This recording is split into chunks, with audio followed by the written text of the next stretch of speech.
1268 বঙ্গাব্দের 25শে বৈশাখ মঙ্গলবার। মঙ্গলময় পুরুষের কলকাতা জোড়াসাঁকো ঠাকুর বাড়িতে জন্ম। তার জন্মের এই সাধারণ তারিখটা কটা লোক মনে রাখে জানি না, তবে 25শে বৈশাখ মানেই কবিগুরুর জন্মদিন। তা কিন্তু সকলের মনে কোঠায় অমলিন।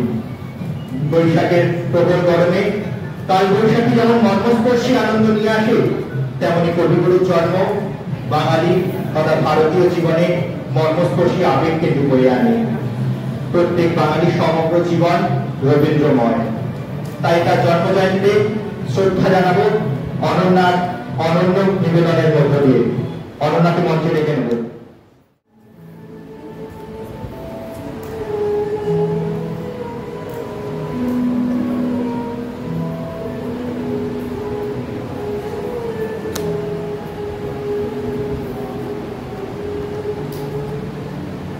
ঝড়ের মাস বৈশাখ। ঋতুচক্রের গতানুগতিক জীবনযাত্রার ঘুম ভাঙিয়ে ধুলো ধ্বজা উড়িয়ে ছুটে আসে সে। আগে আগে তাকে পথ দেখিয়ে চলে বিদ্যুৎ, তীব্রতা হাসির ছাতা। পেছনে পেছনে থাকে বছর, পিঠে তার দারুণ বন্ধুত্ব। দেখি আকাশে জলে আগুন, রোদের চাপা কলিতে লাগে রক্ত জবা দম। হাওয়ায় নড়ে চড়ে ওঠে ঘূর্ণি, মজা নদীর মজ্জায় পাকিয়ে ওঠে সিঁদুরে ঢেউ। শিল্পে উঠে বোম, সারা ভুবন জুড়ে লাগে চঞ্চলতা। এই বৈশাখের মতোই রবি ঠাকুরের জন্ম। সোনার আশ্বিনে নয়, হিমের রাতের অঘ্রাণ নয়, ফুল রাঙানো ফাগুনে নয়, এই খড় ক্ষিপ্র বৈশাখী তার জন্ম। এই খ্যাপা বৈশাখের বৈরিক তিলক দিয়ে সাজানো তার জন্মদিনের ললাট।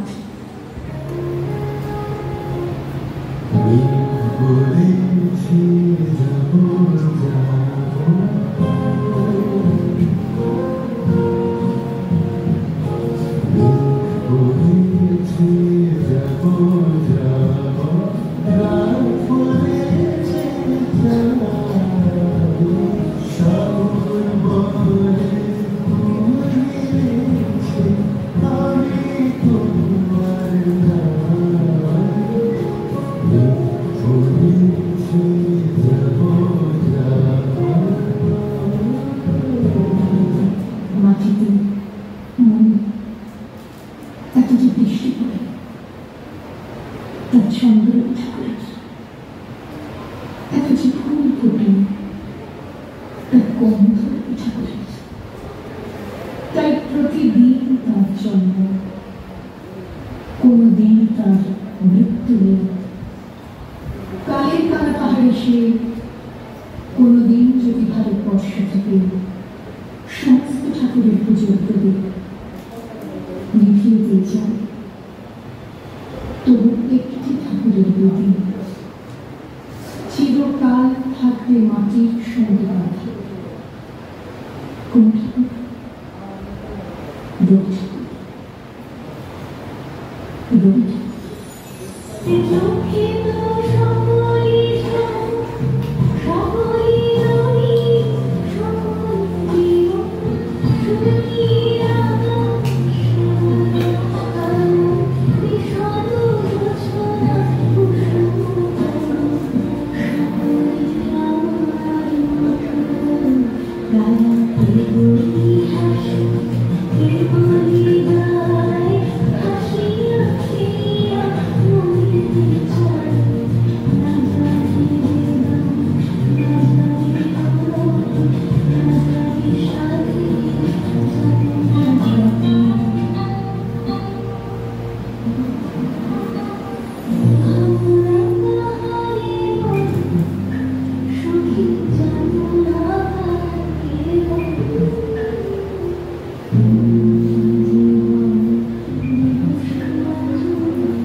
ম্যাডাম তিনি কিছু বলবেন, আমি তো মাইক তুলে বলছি।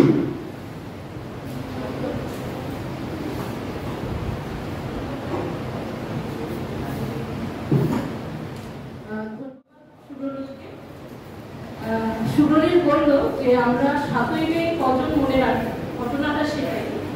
আমাদের এখন সবকিছু তারিখই ইংলিশ ক্যালেন্ডার অনুযায়ী চলে, মানে জন্মদিন, মৃত্যুদিন, বিবাহ দিন, তারপর নতুন সন্তানের আসার দিনটা সবই ইংলিশ ক্যালেন্ডারে আমরা পালন করে থাকি। 7ই মে, অথচ সেই সময় যখন তিনি জন্মেছিলেন আমাদের শ্রদ্ধেয় কবি বা গুরুদেব, উনি যখন জন্মেছিলেন তখন বাংলা অ্যাজ আ ল্যাঙ্গুয়েজ অনেক বেশি প্রাধান্য পেত হয়তো এখনকার এই ইংরেজি দাপটের তুলনায়, যে কারণে আমরা 25শে বৈশাখটা জানতে বেশি অভ্যস্ত। এখনো আমরা যখন রবীন্দ্র চর্চা করতে বসি আমাদের কাছে সেই 25শে বৈশাখটাই মানে রাখে বেশি করে দ্যান 7th মে, যে তার সালটা তুমি বললে 1861। এবার গুরুদেব এই প্রান্তে এবং বাঙালি জীবনে ওতপ্রোতভাবে জড়িত এমন কোনো অনুষ্ঠান নেই যেটা কবিগুরুকে দিয়ে শুরু হয় না বা কবিগুরুকে দিয়ে শেষও হয় না। এবং উনি একই সাথে একটা বাংলায় একটা রেনেসাঁস ঘটিয়েছিলেন 18th এবং 19th সেঞ্চুরি। উনি এর কেন অনুভূতি নেই এটা উনি ওনার লেখার মাধ্যমে তুলে ধরেননি। এই কেন ঋতু নেই, আমরা ছোটবেলা থেকে স্কুলে যখন পড়াশোনা করি আমরা জানি 6টি ঋতু আছে আমাদের। এই কেন ঋতু নেই যার সম্বন্ধে উনি সুরের বাঁধন বাঁধেননি, এবং সুরকার হিসেবে একটি নিখুঁত ওনার যে গানগুলো, এবং এই কেন মানুষের জীবনের জটিলতা নেই বা সম্পর্কের জটিলতা নেই যেটা উনি লেখার মাধ্যমে উনি তুলে ধরেন। এবং 80 বছর খুব সম্ভবত আমার যতদূর ধারণা যে ওনার 80 বছরের ওনার আয়ু ছিল, এবং এখন অ্যাভারেজ লাইফ এক্সপেক্টেন্সি সব মানুষেরই 80 বছর, সব বাঙালিদেরই 80 বছর, কিন্তু গোটা 80 বছরও যেন কম করে যায় ওনার ওই সৃষ্টিকে চর্চা করতে। আমার তো ধারণায় পড়ে না যেরকম একজন স্রষ্টা এবং এরকম একজন ব্যক্তিত্ব যাকে ঘিরে আমাদের সত্যি জীবনযাত্রা শুরু হয়, প্রবৃত্তি জীবনযাত্রা শেষ হয়। এবং আমি কমার্সের বিভাগের প্রধান হিসেবে আমি বলি যে হিসেব নিকেশ এবং ডেবিট ক্রেডিটের বাইরেও আমাদের ছাত্রছাত্রীরা এটাকে আয়োজন করেছে। আমি সত্যি আজ করবো, আমি ওরা যে আমার কাছে যখন প্রবচনটা করতে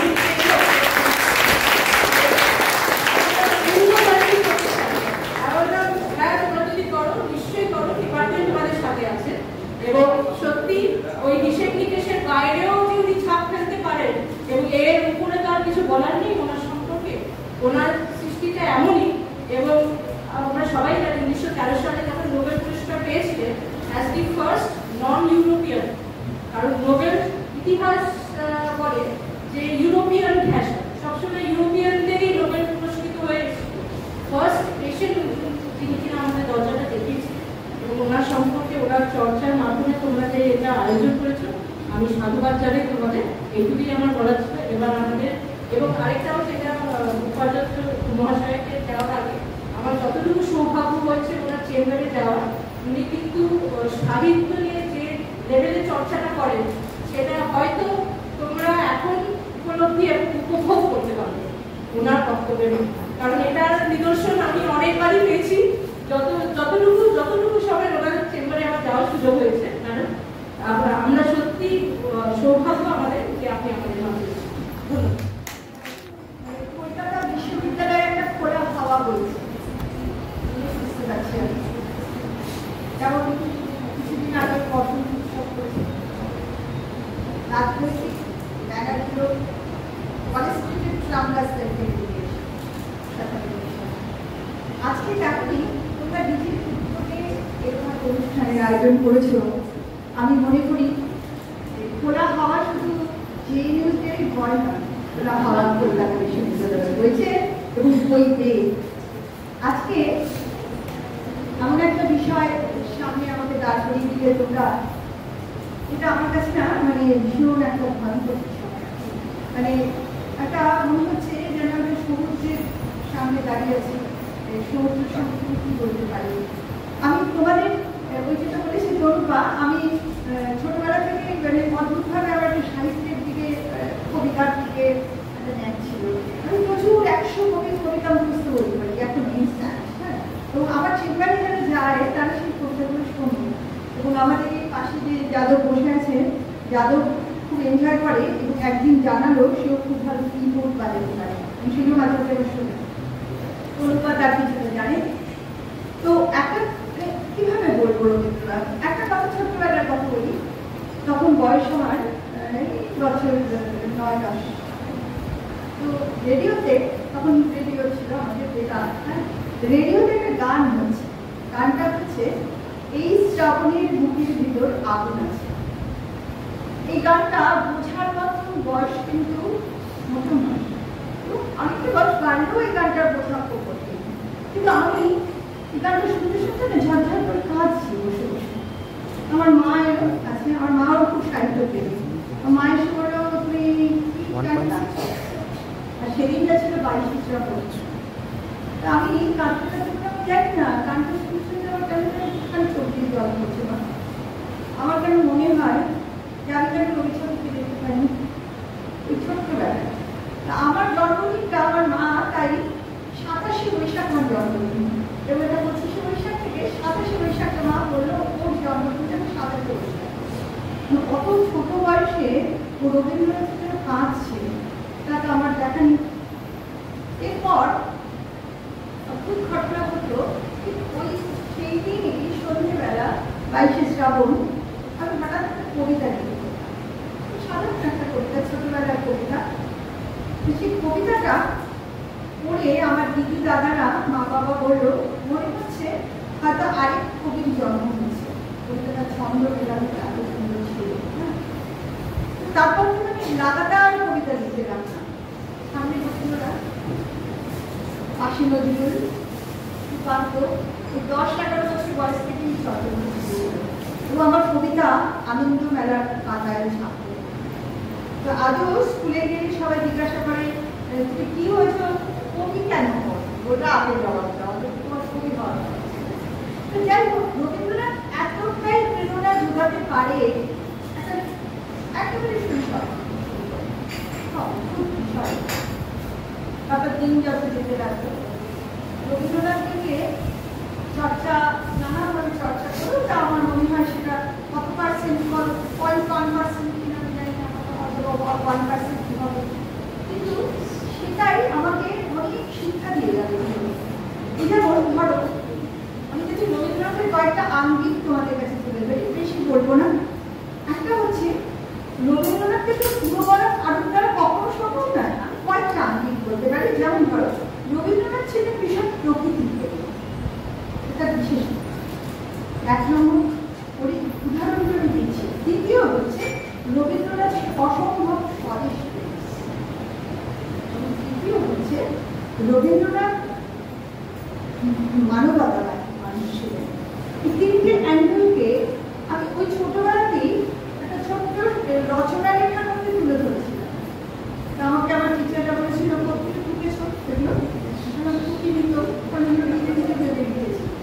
তো এই যে যখন বর্ষা আসে আকাশে কালো মেঘ করে, রবীন্দ্রনাথ লেখেন বর্ষণবিত হল মুখরিত মেঘমন্ডিত ছন্দে কদম সমান গভীর গগন আনন্দ। যখন শীত আসে উনি লেখেন, উনি ওনার কাছে জিনিসটা কিভাবে আসে, আমলকি বন তাকে যেন পেয়েছে খবর পাতা খসানোর। আবার কালবৈশাখী নিয়ে তার অসম্ভব ভালো রচনা রয়েছে। বৈশাখের দারুণ তা এই যে ঋতুর 6 ঋতু তার লেখার মধ্যে সবসময় ঘুরে ফিরে এসেছে। সেই শান্তিনিকেতনে গিয়ে উনি সেই প্রকৃতির মধ্যে বিদ্যালয় স্থাপন করেছেন। উনি চেয়েছেন বাচ্চাদের মধ্যে এই প্রকৃতি যেন ঢুকে যেতে পারে আস্তে আস্তে। কিন্তু আজকের দিনে দাঁড়িয়ে যখন প্রকৃতি নিধন চলছে চারপাশে, কিছুদিন আগে তেলেঙ্গানায় এত গাছ কাটা হয়েছে, আমাদের এখানেও প্রচুর গাছ কাটা হচ্ছে। আমার যেন মনে হয় যে একটা ভয়ঙ্কর দুঃসময় বুড়ো মানুষটা সব দূরে বসে খাচ্ছে, ওনার কষ্ট হচ্ছে, ওনার এত লেখা এত প্রকৃতিতে কোথায়। আজকে যখন এই ছোট ছোট বাচ্চারা তোমরা রবীন্দ্রনাথকে নিয়ে চর্চা করতে এসেছো, আমার বুকটা আনন্দে ভরে যাচ্ছে যে তোমরা কিন্তু প্রকৃতিকে ভালোবাসতে রবীন্দ্রনাথের সামনে নিয়ে।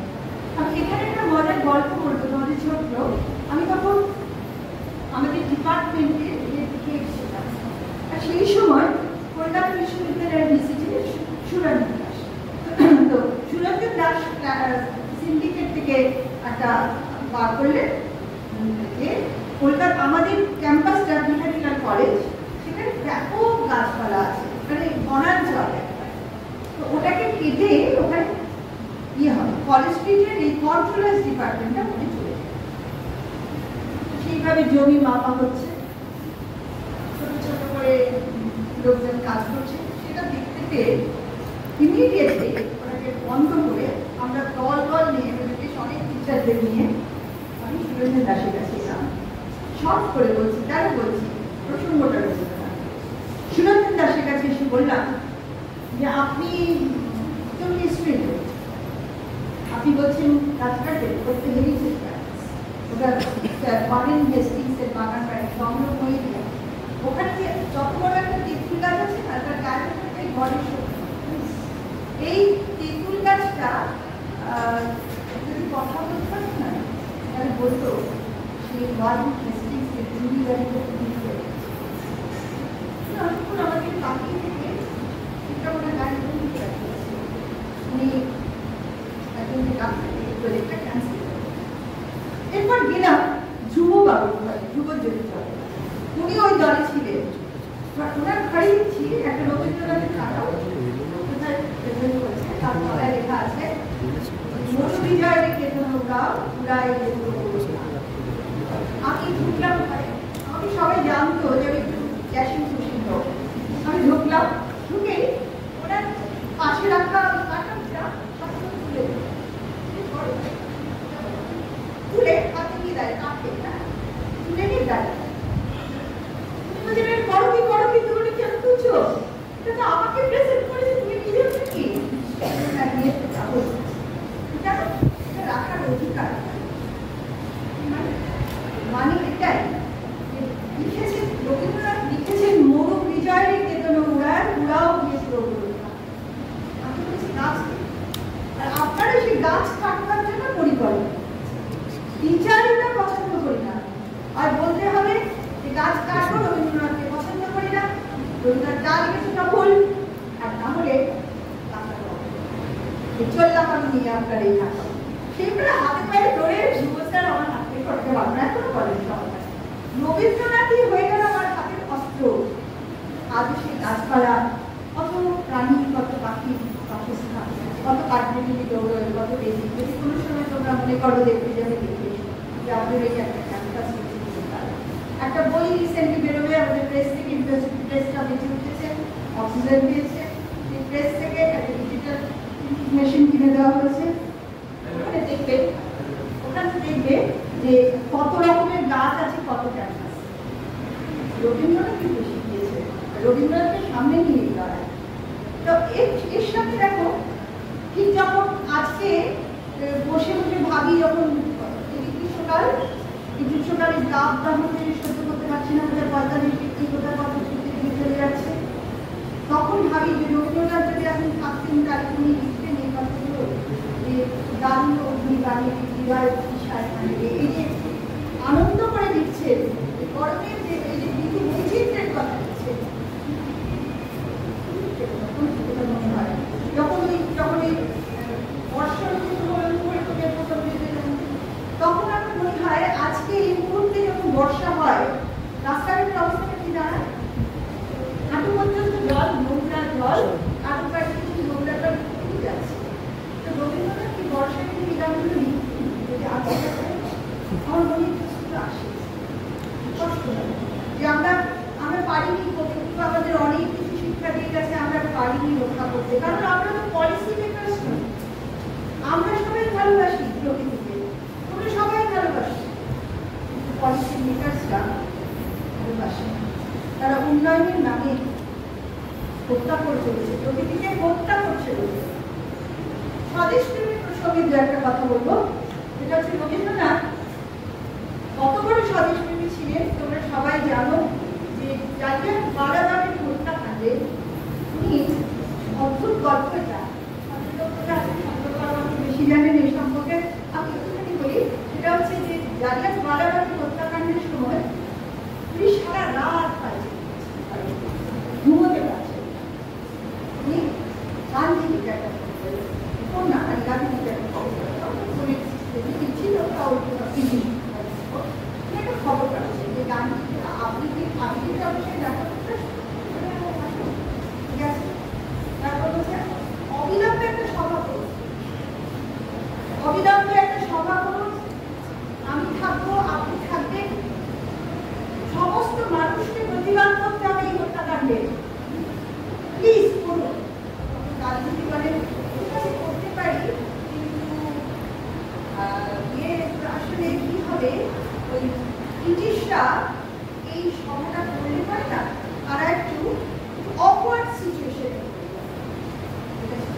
রবীন্দ্রনাথ কোনো কথা না বলে গান বেরিয়ে উনি গেলেন সিয়ার দাসকে গিয়ে বললেন চিত্তরঞ্জন দাস বললেন গান্ধীজিতে এই কথা বলেছেন, এবার আমি আর আপনি মিলে সমাধান করি। সিয়ার দাস বললেন ওটা তো খুব উত্তম প্রস্তাব, কিন্তু আপনি কি থাকবেন? তখন উনি বললেন না, আমি তো থাকবো। তখন সিয়ার দাস বললেন ও আপনি যদি থাকেন আপনার টানেই তো অনেক মানুষ আসবে, তাহলে আমার না থাকলেও চলবে। রবীন্দ্রনাথ ফিরে অত্যন্ত দুঃখ নিয়ে মানুষকে চিনতে পেরে কষ্টে উনি বাড়িয়ে এসে কি করলেন, একা একাই নাইট তোমরা জানো নাইট ত্যাগের পিছনে ইতিহাসটা আজকে বললাম। হাতে কে বেশি গান্ধী